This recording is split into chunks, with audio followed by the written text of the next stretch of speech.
Biblical prophecy does not predate the future. It actually explains the past. Prophecy, or post-event storytelling.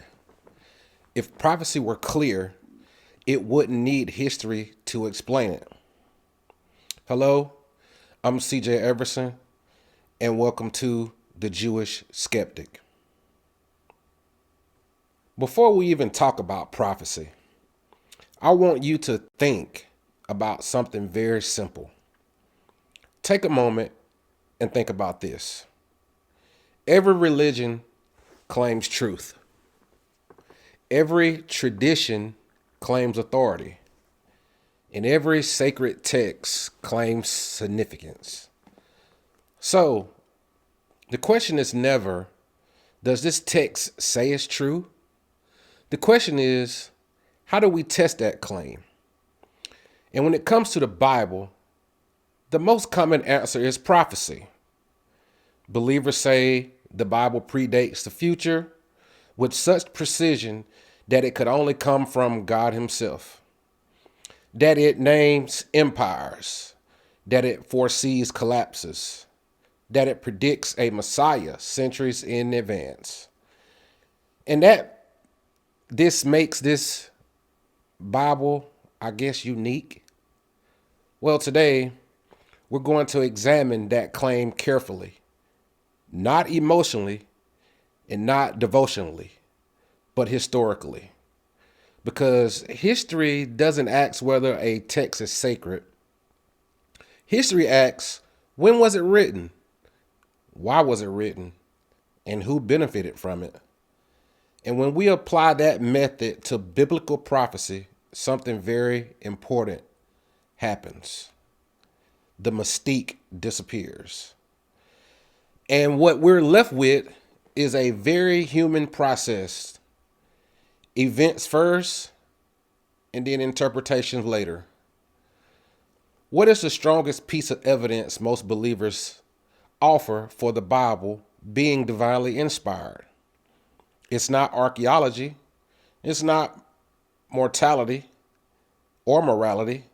It's not philosophical. It's prophecy.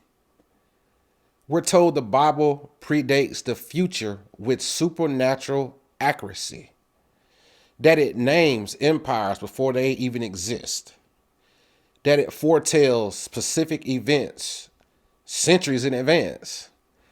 And we're told that this proves divine authorship from heaven. But today, we're going to slow this thing down a little bit. Because when biblical prophecy is examined historically, not devotionally, something very, very different happens. And what we find is not prediction. What we find is post hoc literature. Writing after events occurred, framed as if they were foretold beforehand. Now, let me be clear. Right from the start, this lecture is not an attack on anyone's faith or spirituality. It's not a mockery.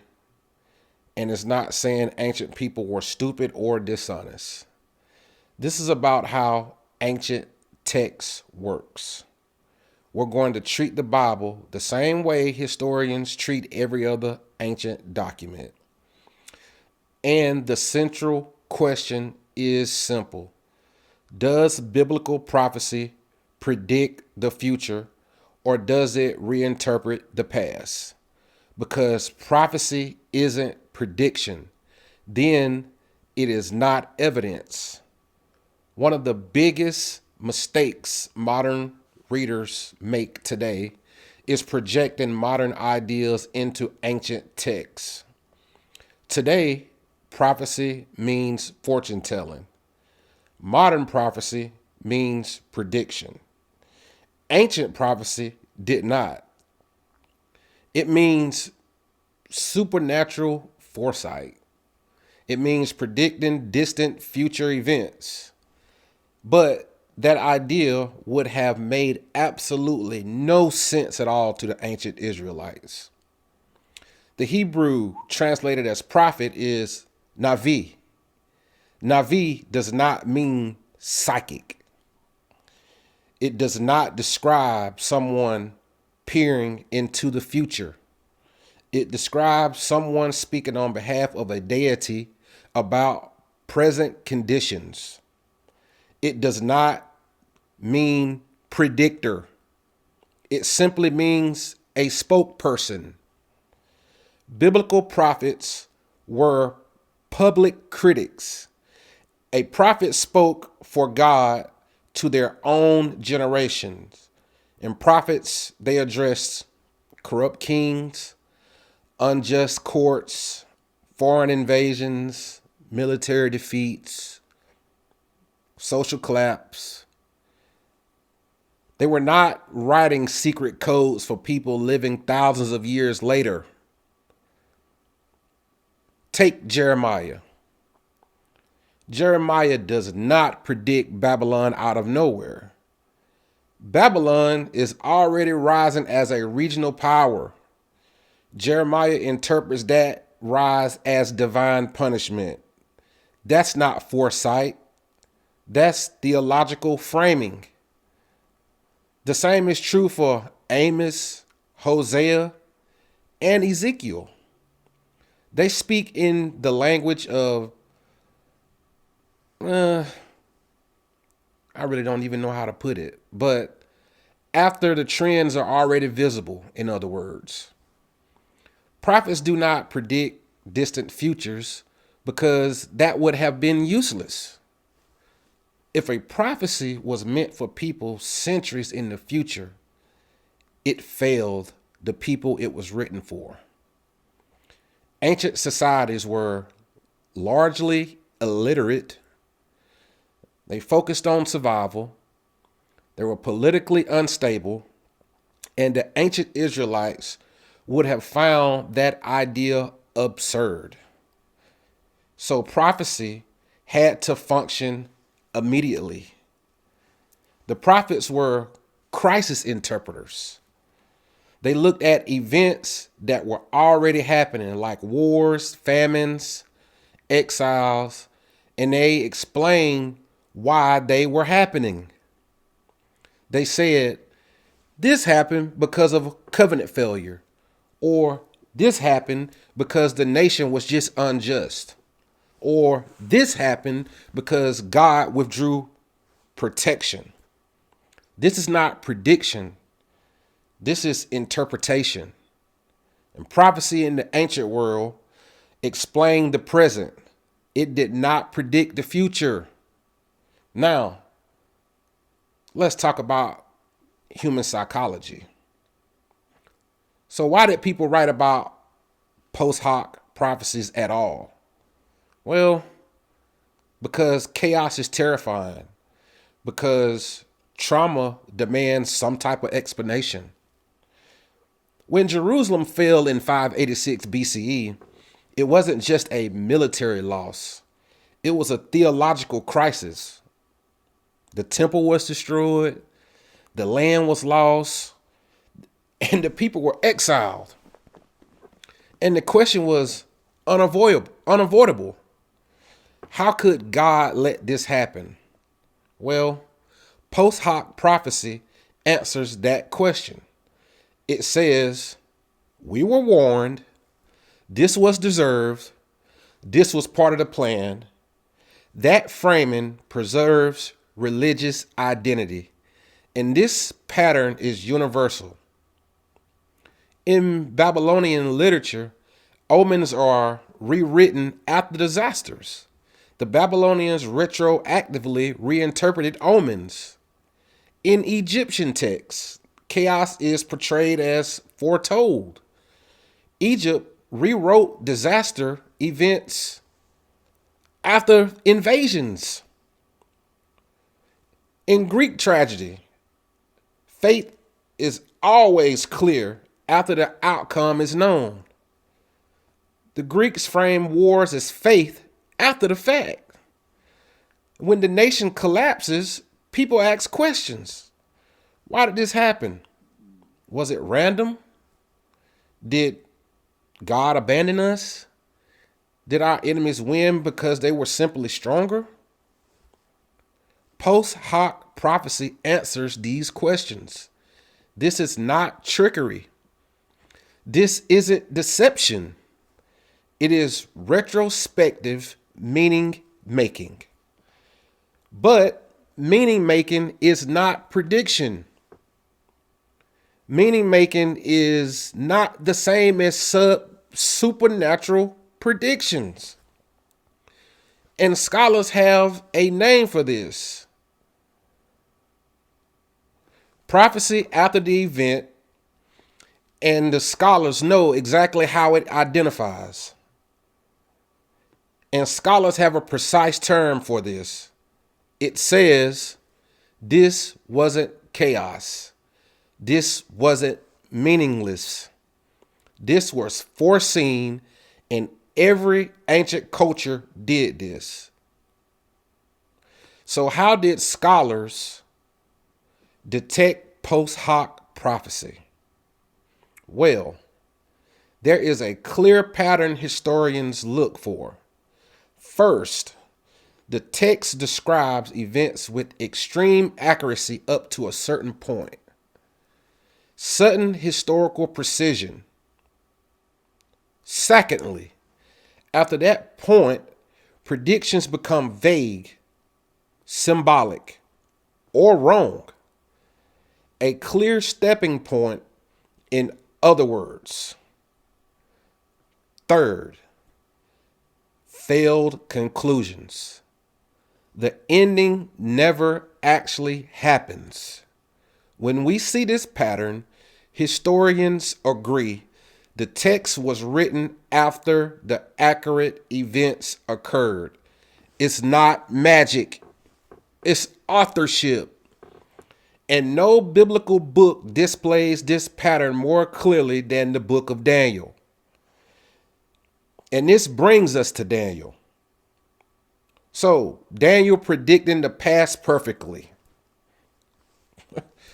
Daniel is often treated as the strongest evidence for biblical prophecy. Ironically, it's the second,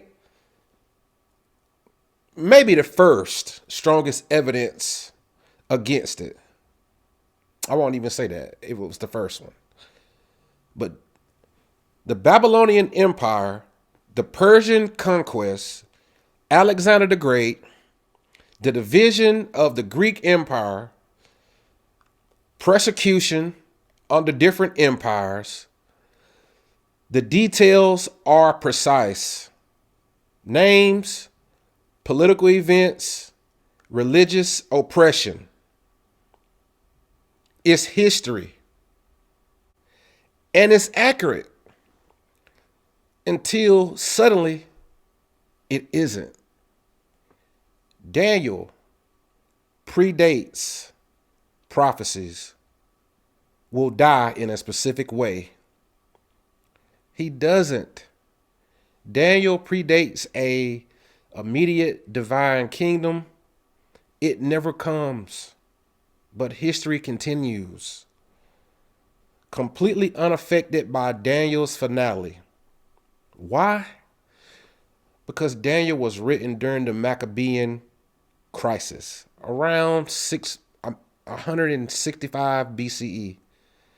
The author knew the past, and they guessed the ending, and they guessed wrong. Perfect history, failed future. That is the textbook signature of post hoc literature. This is not controversial. Jewish scholars know this. Secular historians know this. Daniel is retrospective theology, not foresight. Now let's talk about Isaiah. Isaiah is not one book written by one man. It is a compilation written across centuries. Chapters 40 through 55 were written during the Babylonian exile, and they open with these words: "Comfort, comfort, my people." That's not prediction. That's pastor care. And then comes the famous claim: Isaiah names King Cyrus of Persia. An apologist will say, how could Isaiah know?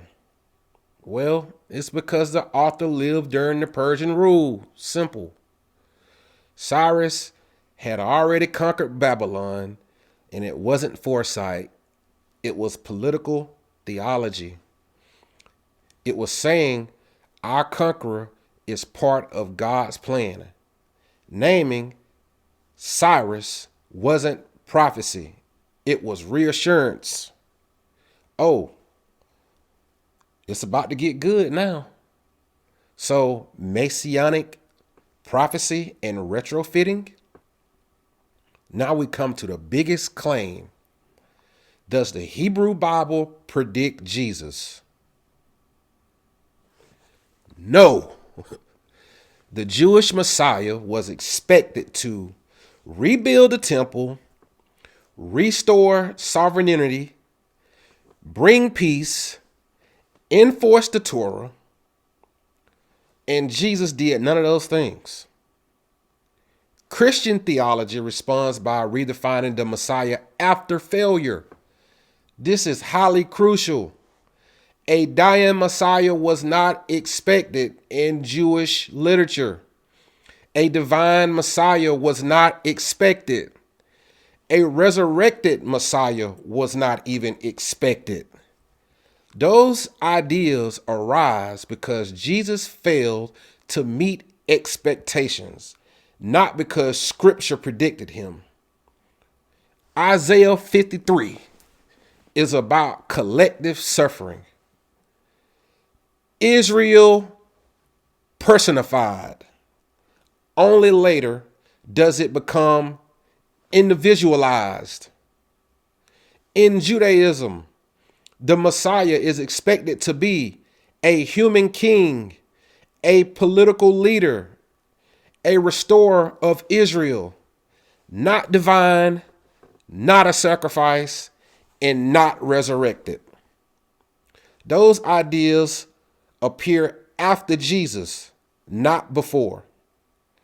So Christian authors search the scripture backward. They turn poetry into prediction. They turn laments into foresight. They turn national metaphors into individuals. Once again, Isaiah 53 is about Israel, explicitly called God's servant elsewhere in Isaiah. The only later theology reframes it. Scripture didn't predict Jesus. Jesus was read into Scripture. This is post hoc interpretation. Sorry, not sorry, Christians. Apocalyptic texts are not timelines. They use beast, numbers, cosmic imagery. Why do they do this? Because symbolism survives censorship. These texts spoke about present oppression, not distant futures. When people read Daniel or Revelation as literal schedules, they miss the genre entirely. You don't read poetry like a spreadsheet. What happens when prophecy fails? The response is always the same. It wasn't literal. It was symbolic, or it was spiritual. It hasn't happened yet. Notice the pattern. When prophecy seems accurate, oh, it's literal. But when it fails, the interpretation, it expands. And the truth doesn't need constant reinterpretation, people. So what have we learned? Biblical prophecy is ancient, it's literal, it's theological, political, but it is not supernatural forecasting. It tells us how ancient people understood their suffering, not how the future would unfold. And that doesn't make it evil. It simply makes it human. A text written after the fact doesn't predict history. It explains it. And explanation is not the enemy of truth.